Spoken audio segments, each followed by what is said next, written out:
여러분 13장은 이제 마지막 때를 예수님께서 말씀하시는 거죠. 크게 이제 장소가 구분돼요. 성전 안에서 하시는 예수님의 그 마지막에 관한 이야기와 그리고 성전 밖 이제 감람산을 중심으로 해서 이 마지막 때를 예수님께서 이야기하시는데, 성전 안에서는 이 서기관들의 외식을 예수님이 비판하셨어요.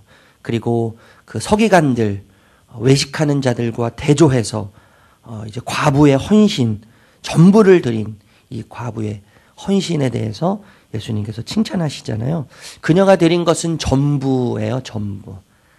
두렙돈, 아주 적은 돈이지만 그녀가 전부를 주님께 드리죠. 여러분, 전부를 드린다는 것은 온전히 신뢰할 때만 가능한 거잖아요. 온전히 신뢰할 때만. 하나님께서 내 삶을 책임져 주시겠다고 하는 하나님을 향한 온전한 신뢰, 그 신뢰와 확신과 하나님에 대한 장담, 믿음, 이것이 있을 때 이제 다 드릴 수 있는 마음이 생기는 거죠. 두렙돈, 아주 적은 돈을 가진 여인에 불과한, 그것도 과부에 불과했지만 하나님을 향한 그 믿음이요 굉장했던 거죠. 전부를 드림으로 하나님께 모든 것을 맡기는, 자신을 완전히 던지는 그런 아름다운 믿음에 대해서 예수님께서 이제 말씀하셨는데, 그리고 바로 이제 이어서 마지막에 대해서 이야기하시는 거죠. 성전의 화려함, 예루살렘 성전의 화려함과 웅장함에 제자들이 지금 막 매료되어 있어요. 매료되어 있는데 막 감탄하면서 수많은 감탄사를 막 남발해요, 제자들이요. 야, 저 돌들, 예수님 저 돌들 좀 보세요. 저 돌들은 어디서 구했을까요? 정말 색깔도 예쁘고 빛깔도 멋지고 어쩜 이렇게 크고 웅장하고 멋있는지 진짜 대단합니다. 이걸 어떻게 만들었어? 이거 어떻게 지었을까요? 이렇게 성전을 보면서 그 화려함에 막 감탄을 하고 있는 것이죠. 그때 예수님께서 그 제자들을 향해서 던지시는 말씀이, 너희들이 지금 보고 있는 이 화려하고 아름다운 성전은 돌 위에 돌이 하나도 남지 않을 만큼 완전히 무너질 것을 이제 이야기하시는 거예요. 완전히 무너질 것을 이야기하시는데, 여러분, 예루살렘 성전은 사실 저도 본 적이 없어서 잘 모르겠지만 우리가 이렇게 감히 상상하고 추측하면 얼마나 아름답고 웅장했겠어요. 그런데 여러분, 이 예루살렘 성전은 딱 두 가지를 상징하죠. 기득권 세력, 제사장과 서기관과 바리새인들, 장로들, 그들의 힘을 자랑하고 이득을 취하는 장소. 그리고 백성들은 그러한 지도자들을 보면서 개탄하고 한탄하는 장소. 그러니까 하나님을 위해서 지었고 하나님을 사랑하고 하나님을 예배하기 위해서 지었는데 오히려 그것을 방해하는 장소가 돼버린 거죠. 더 이상 성전의 의미가, 기능을 상실한 그곳은 예수님께서 무너져야 된다고 말씀하시는 거예요. 이건 정말 상상할 수 없는 일이죠. 그 누구도 상상할 수 없는 일이 벌어질 거라고 예수님께서 말씀하시는 거예요. 여러분, 세상의 모든 것은 무너지는 거죠. 세상의 모든 것은 다 무너져요. 아무리 화려하고 아무리 웅장하고 아무리 아름다워도요 다 무너지는 거예요. 우리 9.11 테러 여러분 기억하시잖아요. 누가 그 쌍둥이 빌딩이 무너질 거라고 상상이나 했겠어요. 그런데 무너지죠. 그것도 상상할 수 없는 방법으로 무너지는 거예요. 비행기가 건물을 충돌해서 무너지는 거 아니에요? 이 시대의 최고의 경제력을 상징하는 그 쌍둥이 빌딩이 무너지는 거예요. 세상의 모든 것은요 다 무너지게 되어 있어요. 우리가 의지했던 것, 하나님처럼 의지했던 것, 하나님처럼 사랑했던 그 모든 것, 하나님을 제외한 모든 것은 다 무너지고 사라지게 되어 있는 거예요. 이걸 명심해야 돼요, 우리가요. 그래서 여러분, 예수님께 다시 제자들이 여쭙죠. 예루살렘 성전의 무너짐과 마지막 때에 대해서 이제 여쭙는 거예요. 여쭙는데, 여러분, 예루살렘의 성전의 붕괴는 마지막 때를 알리는 전주곡에 불과한 거예요. 이제 시작이죠. 본격적으로 마지막 때가 이제 시작되는 전주곡의 그 노래가 이제 예루살렘의 성전의 붕괴인데, 예수님께서 우리가 어제 그제 여러분 계속 살펴봤지만 거짓 그리스도가 출현한다고 이야기하잖아요. 거짓 그리스도, 전쟁이 일어나고 기근과 지진이 일어나고 그리스도를 향한 박해가 생기고요. 여러분 예수님을 믿을 때 편안하게 믿으신다고 생각하시려면 오늘부터 안 믿으셔도 될 것 같아요. 저를 포함해서요. 이게 제 얘기가 아니고 성경의 이야기. 하나님께서 예수님께서 말씀하시는 거예요. 마지막 때가 되면 될수록 박해는요 더 깊어지는 거예요. 그러니까 우리가 예수를 믿을 때 박해가 많고 고통이 많고 고난이 많은 이야기는 제가 늘 기회가 될 때마다 말씀드리는 거지만 정말 잘 믿으시는 거예요. 예수님 믿는데 더 꼬이는 것 같아. 문제가 더 많은 것 같아. 힘든 일이 더 많아지는 것 같아요. 이게 뭐 잘 안 풀리는 것 같아요. 그러면 여러분 그럴 때마다 생각하셔야 될 게요. 아, 내가 예수를 지금 제대로 믿고 있구나. 그렇게 생각하셔야 돼요. 내가 믿음이 이렇게 그거밖에 안 되는가? 진짜 하나님 살아계시는 게 맞나? 아, 내 믿음이 요 정도밖에 안 되는가? 그렇게 의심하는 거는 마귀가 주는 생각이에요. 어둠의 세력이 주는 생각이에요. 그런 힘든 일이 오고 고난이 오고 박해가 오고 어려운 일이 닥치면 야, 내가 진짜 예수님을 제대로 믿는 거구나. 예수님 믿을 때는 이런 고난이 없었는데 이런 어려움이 없었는데 야, 예수를 믿으니까 이런 고난이 오는구나. 내가 진짜 제대로 된 길을 가고 있는 게 맞구나. 내가 잘 가고 있는 게 맞구나. 이렇게 생각하셔야 되는 거예요. 아멘? 예. 그러니까 고난이 오늘도 있으면요. 잘 가시는 거예요. 진짜 잘 가시는 거예요. 뿐만 아니라 배교의 현상이 막 일어나는 거죠. 너무나 고통스러우니까요. 예수 믿는 게 이게 너무나 고통스럽고요. 이게 믿는 것보다 안 믿을 때가 더 편하니까 배교가 막 일어나는 거예요. 예수님을 배신하고 배반하고 교회 공동체를 배반하는 현상이 막 일어나는데 여러분 그때가 되면 이제 자연의 질서와 자연의 힘이 상실되죠. 권능이 흔들리기 시작해요. 그래서 해가 어떻게 된다 그랬어요? 어두워지잖아요. 해가 어두워지고 달이 빛을 내지 못하고요. 별들이 떨어진다고 말씀하셨어요. 그런데 이 일어나는 모든 현상들은 예수님의 오심을 준비하는 거에 불과한 거예요. 이걸 기억해야 되는 거죠. 네. 이 모든 현상들, 거짓 그리스도가 출현하고 전쟁이 일어나고 기근과 지진과 박해가 발생하고 배교가 일어나고 고통스럽고 힘들고 하는 이 모든 예수님을 따라가는 모든 것들이 고통스럽고 힘들 때 이해되지 않는 일들이 수많이 벌어질 때 그 모든 것은 초점이 어디 맞춰져 있는 거예요? 다시 오시는 예수님께 맞춰져 있는 거예요. 그런데 여러분 예수님이 그렇게 오시는데 예수님께서 다시 오시는 거로만 끝나는 것이 아니라 예수님께서 다시 오시면서 동시에 어떤 현상이 일어나요? 그 예수님께 속한 자들을 불러 모으기 시작하는 거예요. 이게 초점인 거예요. 예수님 오심과 예수님께 속한 모든 자들을 천사들을 통해 불러 모으시는 이 사건. 이 사건을 위해서 그 수많은 일들이 벌어지는 거죠. 여러분, 예수님이 오시면 무슨 더 이상의 빛이 필요하겠습니까? 무슨 빛이 필요하겠어요? 무슨 영광이 필요하고 무슨 질서가 필요하겠어요? 예수님이 질서시고 예수님이 중심이시고 예수님이 빛이신데 그러니까 자연스럽게 빛이 어두워지는 거예요. 어두워질 수밖에 없죠. 네, 새로운 질서가 창조되는데요. 별이 떨어질 수밖에 없는 거예요. 달빛이 어두워질 수밖에 없는 거예요. 왜요? 예수님은 그거보다 훨씬 더 밝은 빛이시기 때문에 그런 거예요. 세상의 질서의 중심을 잡고 있는 해와 달과 별들이 진짜 중심이신 예수님이 오시기 때문에요. 그들의 권위와 중심은 다 잃게 되는 거예요. 그분이 오시기 때문에, 진짜가 오시기 때문에. 그래서 이 마지막 시대는 혼란스러워요, 굉장히요. 무질서하고 또 우리를 두렵게 만들고 무섭게 만들고 어쩔 줄 몰라서 쩔쩔쩔 매일 수 있도록 매도록 만들 수 있지만 우리 모두를 불러내기 위한 과정일 뿐이에요.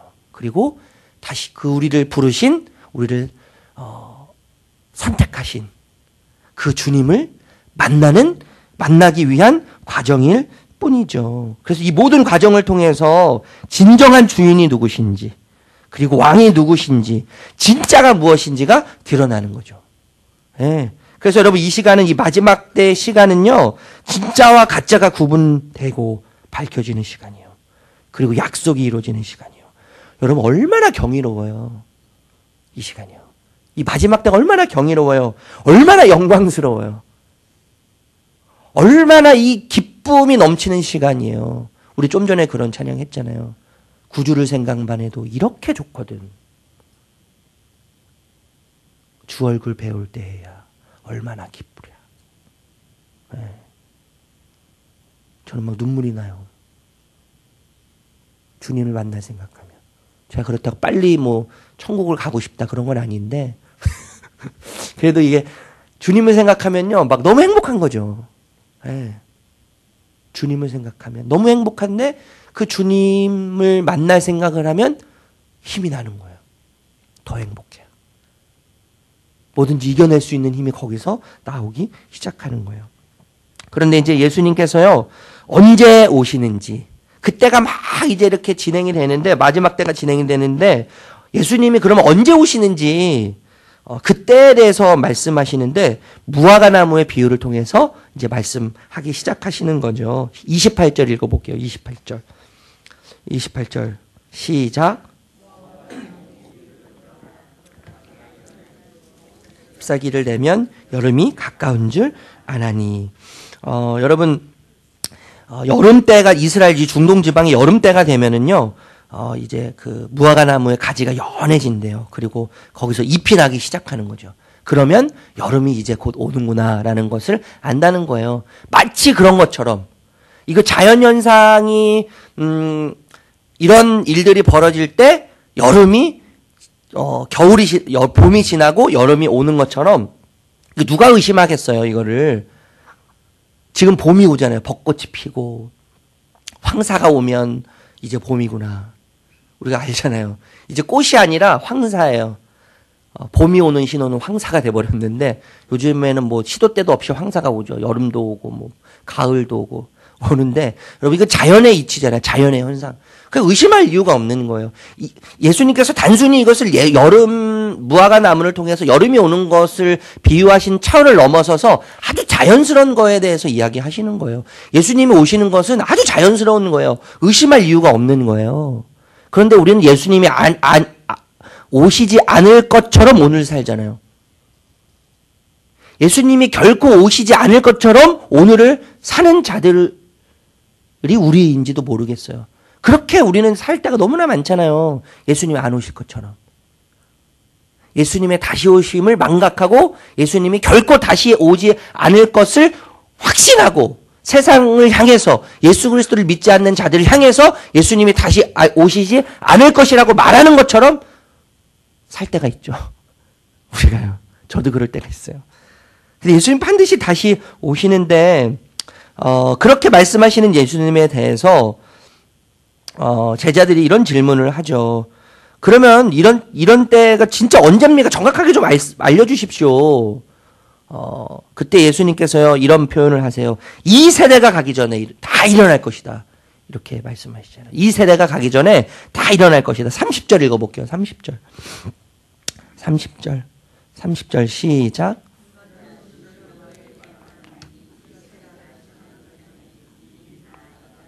예, 정확한 때 예수님께서 제자들을 향해서 말씀하시지 않으시죠? 제자들이 얼마나 궁금했겠어요. 그러면 예수님 언제 오십니까? 좀 정확한 때를 알려주셔야 되지 않겠어요? 물론 여기에는 본문에는 나와 있지 않지만 얼마나 궁금했겠어요. 좀 정확한 때를 좀 알려주시면 우리가 준비할 수 있을 텐데 정확한 때는 언제입니까? 안 알려주세요, 예수님이요. 안 알려주시고 세대에 대해서만 말씀하시는 거야. 이 세대가 가기 전에 반드시 일어날 것이다. 그리고 그때는 나도 모른다. 나도 몰라. 천사들도 모르고 오직 아버지만 아신다. 예수님이 정말 모르셨을까요? 아셨을 거예요. 아세요, 그분은요.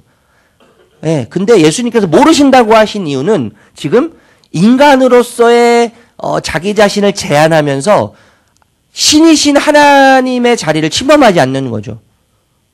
그리고 아들 대신 인간으로서 아버지 대신 하나님의 영역을 침범하지 않는 거예요. 그 자리를 지키는 거예요. 그 자리를 지키고 침범하지 않으면서 경계를 지키는 거죠. 그러면서 나는 모른다. 그건 아버지만 아신다. 경계선을 지켜요. 참 예수님 너무나 아름다우세요. 경계선을 지키세요. 그리고 말씀하시는 거죠. 우리가 좀 전에 읽은 것처럼 이 세대가 지나가기 전에 다 일어날 것이다. 이렇게 말씀하세요. 여러분 이 세대는 민족으로 번역할 수 있다 그래요. 민족. 그러니까 이 민족이 지나가기 전에. 그러니까 문자적으로 해석하면 민족은 유대 민족이잖아요. 이스라엘 백성인데 영적인 더 확대돼서 해석하면 영적인 이스라엘이죠. 영적인 이스라엘이 모여지기 전까지를 말하는 거예요. 이스라엘인 영적인 하나님의 자녀들이 모여지기 전까지는 이 모든 일이 다 일어난다고 말씀하시는 거예요. 여러분 영적인 이스라엘이 언제부터 시작해요? 예수님이 오심으로 시작되는 게 영적인 이스라엘이죠. 그리고 언제 마무리돼요? 예수님이 다시 오시는 때가 영적인 이스라엘이 마무리되는 시간인 거예요. 그러니까 예수님이 오셨고 이 땅에 오셨고 다시 오시는 그 사이를 마지막 시대라고 우리가 이해하면 되겠죠. 그러니까 예수님이 오셨고 다시 오실 그때까지 이 수많은 일들이 일어나는데 그때가 예수님이 오시는 때라고 말씀하고 계시는 거예요. 참 애매모호한 말씀을 하셨어요. 굉장히 긴 시간을 예수님께서 말씀하셨어요. 그런데 예수님께서 이런 시간을 오실 예수님과 오실 예수님의 이 사이에서 사는 자들에 대해서 한 가지를 명령하셨어요. 깨어있으라. 네, 깨어있으라 이렇게 말씀하시는데 35절 읽어볼게요. 35절 시작.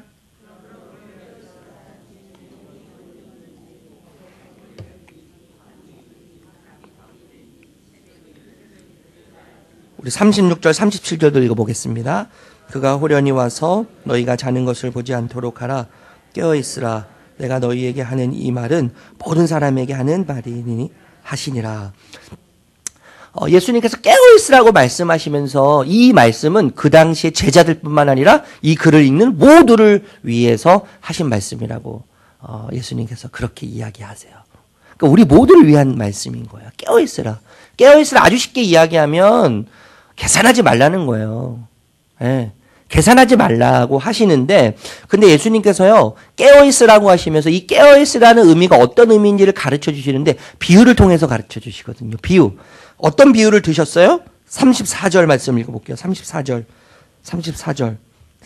시작. 가령 사람이 집을 떠나 타국으로 갈 때에 그 종들에게 권한을 주어 각각 사물을 맡으며 문지기에게 깨어있으라 명함과 같으리라. 예수님께서 다시 오실 예수님과 다시 오실 예수님의 이 사이를 살고 있는 마지막 때를 살고 있는 자들을 향해서 제자들을 포함해서 우리를 포함해서 그 시대를 이 사이를 살고 있는 자들을 향해서 예수님께서 깨어있으라고 말씀하시는데 깨어있으라고 말씀하시면서 집주인과 종의 비유를 통해서 말씀하신다는 거예요. 그러니까 깨어있으라는 의미를 알기 위해서는 이 비유를 정확히 이해해야 깨어있다는 것이 어떤 의미인지 알 수 있겠죠.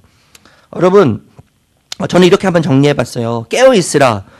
집주인과 그리고 종들 이 관계를 통해서 예수님 말씀하셨는데 있다는 것. 깨어있어서 주인이 올 때를 기다린다는 것은 첫 번째 주인이 있다는 것을 정확하게 알아야 돼요.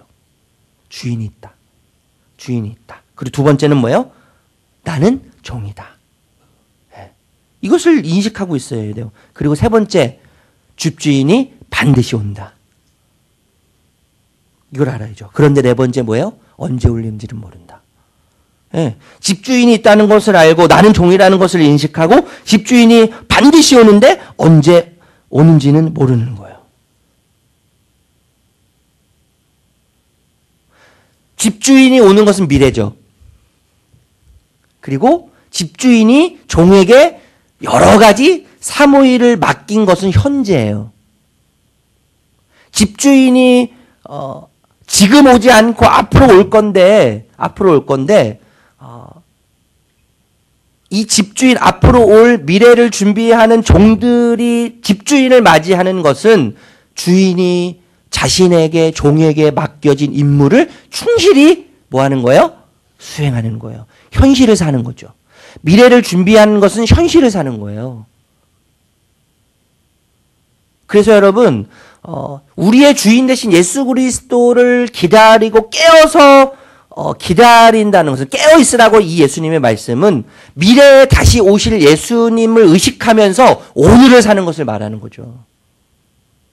그러니까 그리스도인들은요, 이 두 시간의 축에서 사는 자들인 거예요. 현재를 살지만 미래를 준비하고 미래를 의식하면서 현재를 사는 거예요. 그런데 여러분, 이 두 가지 시간, 현재 하나님께서 나에게 주신 사명, 임무를 기억하면서 다시 오실 집주인이신 예수 그리스도를 기억하는 건데 어느 것에서 치우치지 않는 거죠. 현재만 치우쳐서 집착하지 않고 미래만 치우쳐서 게으르지 않는, 편협되지 않는, 어느 시간에도 편협되지 않은 균형 잡힌 삶. 이것이 뭐예요? 깨어있으라는 예수님의 이야기인 것이죠. 그래서 여러분, 오늘을 우리가 최선을 다해서 살아야 되는 거예요. 그것이 다시 오실 예수님을 준비하는 깨어있는 자의 삶의 모습인 거죠. 네. 우리에게 맡겨진 일들, 우리에게 주어진 일들, 그것을 주님 앞에서 하는 것처럼. 그래서 여러분, 우리가 만지는 모든 것에는 미래가 담겨져 있는 거죠. 우리가 보는 모든 것에는 미래가 담겨져 있는 거예요. 우리가 하는 모든 일들 속에는 미래가 담겨져 있는 거예요. 다시 오실 예수님이 담겨져 있는 거예요. 우리가 대하는 자녀들 속에는 다시 오실 예수님의 이야기가 담겨져 있는 거예요. 우리가 보는 모든 삶을 속에는 예수님이 담겨져 있는 거예요. 미래가 담겨져 있는 거예요. 그 미래는 뭐예요? 영원이죠. 영원. 영원. 그러니까 현재 속에 영원이라는 시간이 담겨져 있는 거예요. 그러니까 우리는요, 결국엔 영원을 사는 자들인 거예요.